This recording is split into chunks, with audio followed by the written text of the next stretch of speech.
क्या हो अगर मैं तुम्हें बताऊं कि तुम अभी इस वक्त एक खाली गड्ढे में फंसे हुए हो, एक ऐसा गड्ढा जो इतना बड़ा है कि उसको पार करने में रोशनी को भी 1 अरब साल लग जाएं। और ये कोई साइंस फिक्शन नहीं है। पिछले 2 सालों में साइंटिस्ट धीरे धीरे यह कंफर्म कर रहे हैं कि हमारी अपनी मिल्की वे गैलेक्सी और उसके अंदर हमारा सोलर सिस्टम और उसके अंदर हमारी पृथ्वी, सब कुछ एक जाइगेंटिक खाली रीजन के अंदर बैठा हुआ है। और दिमाग घूमने वाली बात यह है कि पिछले 10 सालों से साइंटिस्ट यूनिवर्स एक्सपेंशन में जो मिस्टेक देख रहे थे वो मिस्टेक थी ही नहीं, वो हम थे। हम उस गड्ढे से बाहर बह रहे हैं और इसी बहाव की वजह से पूरी कॉस्मोलॉजी एक पैराडॉक्स में फंसी हुई थी जिसे आज तक सॉल्व नहीं किया जा सका था। पर यह तो बस शुरुआत है, क्योंकि यूनिवर्स में एक और जगह है हमसे 700 मिलियन लाइट ईयर्स दूर, जहां एक अकेली गैलेक्सी है, बिल्कुल अकेली। उसके आसपास 100 मिलियन लाइट ईयर्स तक कुछ भी नहीं है। और ESA यानी यूरोपियन स्पेस एजेंसी ने उसके बारे में कहा था कि अगर हमारी मिल्की वे उस पोजीशन में होती तो हमें 1960 तक पता ही नहीं चलता कि यूनिवर्स में और गैलेक्सीज भी हैं। हम मानते कि हम ही पूरा यूनिवर्स हैं। तो आज हम बात करेंगे यूनिवर्स के सबसे बड़े खाली रेगिस्तानों की, कॉस्मिक वॉइड्स की, और एक स्पेसिफिक वॉइड की जिसका नाम है बोटिस वॉइड, और एक स्कैरी ट्रूथ की कि हम भी एक ऐसी ही वॉइड में फंसे हुए हैं और हमें पता तक नहीं था। और हाँ, आगे बढ़ने से पहले एक छोटी सी बात, अगर तुम अभी तक चैनल से जुड़े नहीं हो तो जल्दी से सब्सक्राइब कर लो और बेल आइकन भी दबा देना ताकि आने वाली कोई भी वीडियो मिस ना हो। तो सीधे शुरू करते हैं। कहानी 1981 में शुरू होती है, हार्वर्ड यूनिवर्सिटी। एक साइंटिस्ट का नाम था रॉबर्ट कर्शनर। उसने और उसकी टीम ने एक काम शुरू किया जो उस वक्त बहुत मामूली लगता था। वो गैलेक्सीज की एक 3D मैप बनाना चाहते थे। मतलब हम जब आसमान देखते हैं तो हमें सिर्फ फ्लैट तस्वीर दिखती है, हमें पता नहीं चलता कि कौन सी गैलेक्सी पास है और कौन सी दूर। तो कर्शनर की टीम ने सोचा कि अगर हम हर गैलेक्सी की दूरी निकाल लें तो हम यूनिवर्स का एक प्रॉपर 3D मैप बना सकते हैं। उन्होंने एक स्पेसिफिक डायरेक्शन में देखना शुरू किया। आसमान में एक कॉन्स्टलेशन है जिसका नाम है बोर्टिस, और उन्होंने उसी डायरेक्शन में हर गैलेक्सी की दूरी निकालनी शुरू की। एक के बाद एक हजारों गैलेक्सीज का डेटा कलेक्ट करते रहे। फिर एक दिन उन्होंने अपना डेटा प्लॉट किया और जो उन्होंने देखा वो किसी ने एक्सपेक्ट नहीं किया था, और वह था एक जाइगेंटिक होल। बिल्कुल खाली जगह जहां थाउजेंड्स ऑफ गैलेक्सीज होनी चाहिए थीं, वहां कुछ नहीं था। कर्शनर और उसकी टीम ने सोचा कि कुछ गलती हुई होगी, शायद उनका टेलीस्कोप ठीक से काम नहीं कर रहा, शायद उन्होंने वो एरिया प्रॉपर्ली कवर नहीं किया। उन्होंने दोबारा चेक किया, फिर तीसरी बार, पर हर बार जवाब वही आता था, वहां कुछ नहीं था। जब उन्होंने अपना पेपर पब्लिश किया, उसका टाइटल रखा 1 मिलियन एम्प्टी क्यूबिक मेगापार्सेक्स इन बोर्टिस। और सबसे इंटरेस्टिंग बात पता है क्या है? टाइटल के एंड में उन्होंने एक क्वेश्चन मार्क लगाया था, क्योंकि वो खुद यकीन नहीं कर पा रहे थे कि इतनी बड़ी खाली जगह रियल हो सकती है, पर वो रियल थी। बोएटस वॉइड का डायमीटर था 330 मिलियन लाइट ईयर्स, एक ऐसी खाली जगह जो हमारी ऑब्जर्वेबल यूनिवर्स का 0.27% है। समझो ये कितनी बड़ी है। अगर रोशनी, जो ब्रह्मांड की सबसे तेज चीज है, इस वॉइड के एक साइड से दूसरी साइड जाने की कोशिश करे तो उसको 330 मिलियन ईयर्स लगेंगे। मतलब जब रोशनी ने ये यात्रा शुरू की होगी तब अर्थ पर डायनासोर्स भी इवॉल्व नहीं हुए थे। पर असली सवाल यह है कि इतनी बड़ी खाली जगह कैसे बन सकती है? क्या यूनिवर्स में खाली जगह कॉमन है या बोर्टिस वॉइड एक एक्सेप्शन है? इसका जवाब समझने के लिए तुम्हें यूनिवर्स की स्ट्रक्चर समझनी होगी। तुम्हें लगता होगा कि यूनिवर्स एक यूनिफॉर्म सी चीज है, हर जगह बराबर गैलेक्सीज, बराबर स्टार्स, बराबर मटीरियल, पर यह बिल्कुल गलत है। यूनिवर्स एक्चुअली एक वेब की तरह दिखता है, एक जाइगेंटिक स्पाइडर वेब। हर जगह थिन फिलामेंट्स हैं और इन फिलामेंट्स के बीच में जाइगेंटिक खाली स्पेसेस हैं। गैलेक्सीज इन फिलामेंट्स के ऊपर बैठी हैं, मानो वेब पर पानी की बूंदें हों।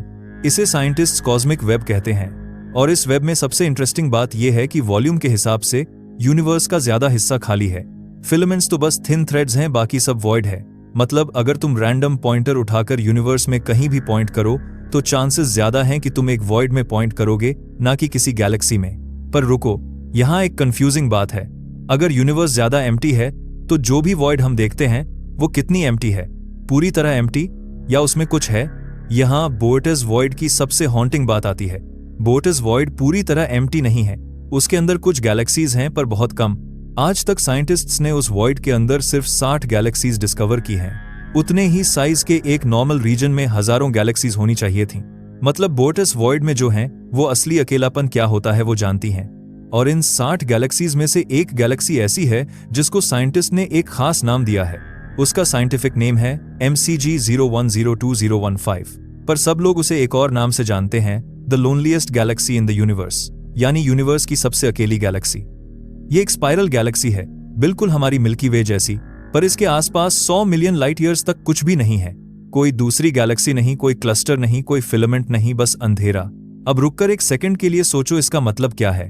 हमारी मिल्की वे के पास एंड्रोमेडा है, सिर्फ 2.5 मिलियन लाइट ईयर्स दूर, और कई दर्जन छोटी गैलेक्सीज हमारे आसपास हैं। हमारा रात का आसमान गैलेक्सीज से भरा हुआ है, बस इंसानी आंखें इतनी कमजोर हैं कि हम उन्हें देख नहीं पाते।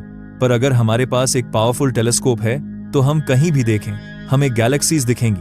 पर एमसीजी के केस में अगर वहां कोई सिविलाइजेशन होती और उनके पास हमारे जैसा टेलीस्कोप होता तो भी उनको कुछ नहीं दिखता, पूरा अंधेरा।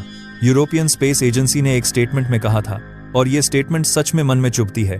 उन्होंने कहा कि अगर हमारी मिल्की वे इस पोजीशन में होती तो हम 1960 तक यह नहीं जान पाते कि यूनिवर्स में और भी गैलेक्सीज हैं। हम मानते कि मिल्की वे ही पूरा यूनिवर्स है।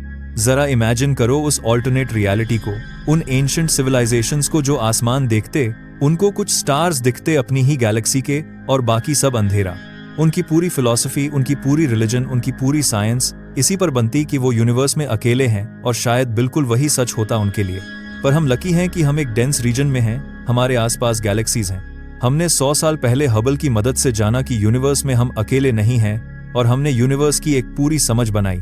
पर रुको, यहाँ एक बहुत बड़ा ट्विस्ट आता है, एक ऐसा ट्विस्ट जो पिछले 2 सालों में साइंटिस्ट को पूरी कॉस्मोलॉजी पर सवाल उठाने पर मजबूर कर रहा है।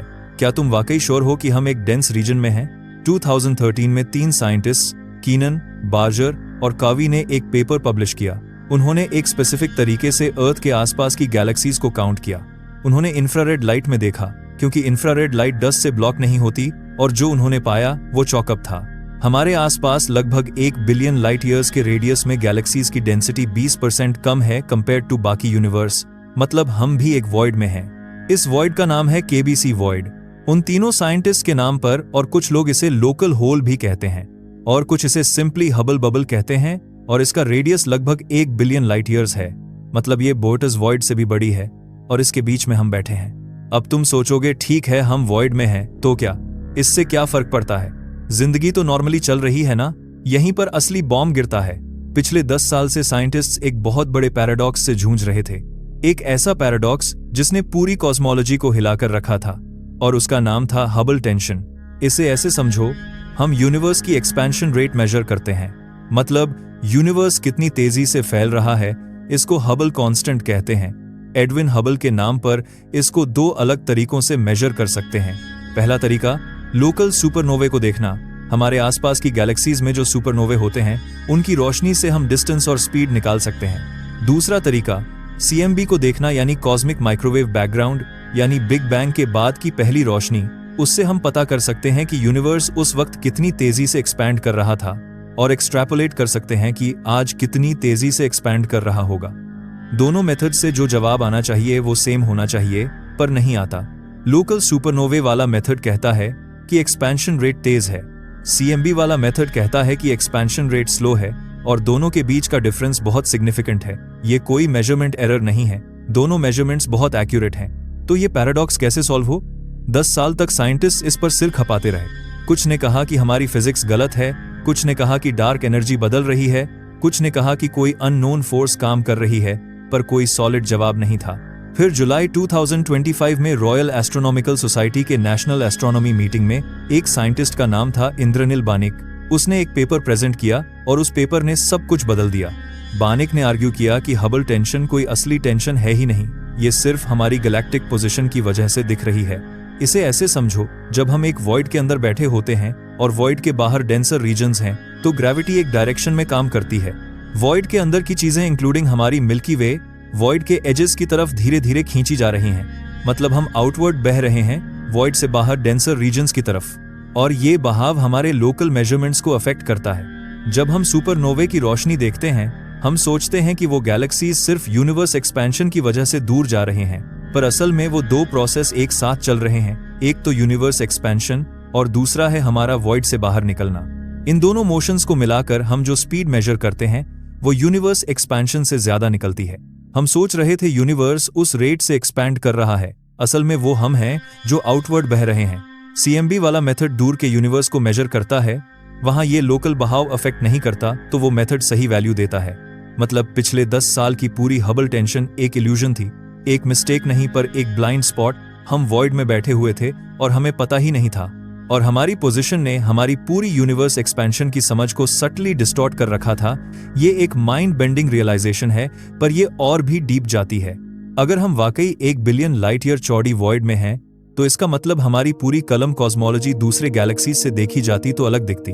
मतलब अगर कोई सिविलाइजेशन बोटस वॉइड के बाहर एक नॉर्मल डेंसिटी रीजन में होती, उनकी यूनिवर्स एक्सपेंशन रेट की मेजरमेंट हमसे अलग आती, और वो शायद इस टेंशन को कभी देखते भी नहीं। तो जो भी यूनिवर्सल ट्रूथ हमने 100 साल में डिस्कवर की है, वो शायद सिर्फ हमारी पोजीशन से दिखने वाली ट्रूथ है, हमारे वॉइड की ट्रूथ। और यहीं पर एक और बड़ा सवाल उठता है, अगर हम एक वॉइड में हैं और बोटस वॉइड जैसी वॉइड्स यूनिवर्स में बहुत हैं, तो ये वॉइड्स बनी कैसे? यूनिवर्स इतना खाली कैसे हो गया कुछ रीजन्स में? थियरी ये है कि बिग बैंग के तुरंत बाद यूनिवर्स लगभग यूनिफॉर्म था, पर बिल्कुल यूनिफॉर्म नहीं। बहुत छोटी छोटी डेंसिटी वेरिएशंस थीं, कहीं थोड़ा ज्यादा मटेरियल, कहीं थोड़ा कम। ये वेरिएशंस क्वांटम फ्लक्चुएशंस से आई थीं, यानी यूनिवर्स के सबसे शुरुआती मोमेंट्स के रैंडम रिपल्स। और फिर ग्रेविटी ने अपना काम शुरू किया। जहां थोड़ा ज्यादा मटेरियल था, ग्रेविटी ने उसको और अट्रैक्ट किया, वो रीजन्स डेंसर होती गईं, और जहां थोड़ा कम मटेरियल था, वहां से मटेरियल बाहर खींची जाने लगी, वो रीजन्स एम्प्टियर होती गईं। ये प्रोसेस अरबों साल तक चलती रही। डेंसर रीजन्स और डेंसर होती गईं, उनमें गैलेक्सीज बनी, क्लस्टर्स बने, सुपर क्लस्टर्स बने, और एम्प्टियर रीजन्स और एम्प्टी होती गईं। बहुत छोटी असमानताएं धीरे धीरे जाइगैंटिक स्ट्रक्चर्स में बदलीं, जो आज कॉस्मिक वेब है। मतलब बोटिस वॉइड और केबीसी वॉइड, ये दोनों बिग बैंग के एक टाइनी इम्बैलेंस के फाइनल रिजल्ट्स हैं। एक 13.8 बिलियन ईयर तक सबसे छोटे क्वांटम नॉइज का लगातार बढ़ता जाना। पर सबसे इंटरेस्टिंग बात यह है कि यह प्रोसेस अभी भी चल रहा है। वॉइड्स अभी भी एक्सपैंड हो रही हैं, गैलेक्सीज उनसे बाहर बह रही हैं, और हम सब उसी बहाव का हिस्सा हैं। तो याद है शुरुआत में मैंने तुमसे कहा था कि हम सब एक खाली गड्ढे में फंसे हुए हैं? अब तुम जानते हो कि वो लिटरल था, और तुम ये भी जानते हो कि हम उस गड्ढे से बाहर भी बह रहे हैं, वॉइड की एजेस की तरफ। और इसी बहाव ने हमारी पूरी यूनिवर्स एक्सपेंशन की समझ को 10 साल तक डिस्टॉर्ट कर रखा था। तो अब अगली बार जब तुम रात में आसमान देखो, याद रखना कि जो एम्प्टी दिख रहा है वो एम्प्टी नहीं है, और जो हमें एम्प्टी नहीं समझ आ रहा वो शायद सबसे ज्यादा एम्प्टी है। और हमारी पूरी पोजीशन, हमारी पूरी गैलेक्सी, हमारी पूरी देखने की कैपेसिटी, ये सब उस वॉइड की एक छोटी सी आयरनी है। तो अब तुम बताओ मुझे कमेंट्स में, अगर हम वाकई एक वॉइड के अंदर हैं और हम धीरे धीरे उसकी एजेस की तरफ बह रहे हैं, तो वॉइड के बाहर क्या है? जब हम आखिर में वॉइड से बाहर निकलेंगे तो यूनिवर्स हमें कैसा दिखेगा? सोच कर बताना। अगर वीडियो पसंद आई और कुछ नया समझ में आया तो इसे लाइक करना और दोस्तों के साथ शेयर करना, और अगर नए हो तो चैनल को सब्सक्राइब कर लो नोटिफिकेशन बेल के साथ। मिलता हूं तुम्हें नेक्स्ट वीडियो में। जय हिंद।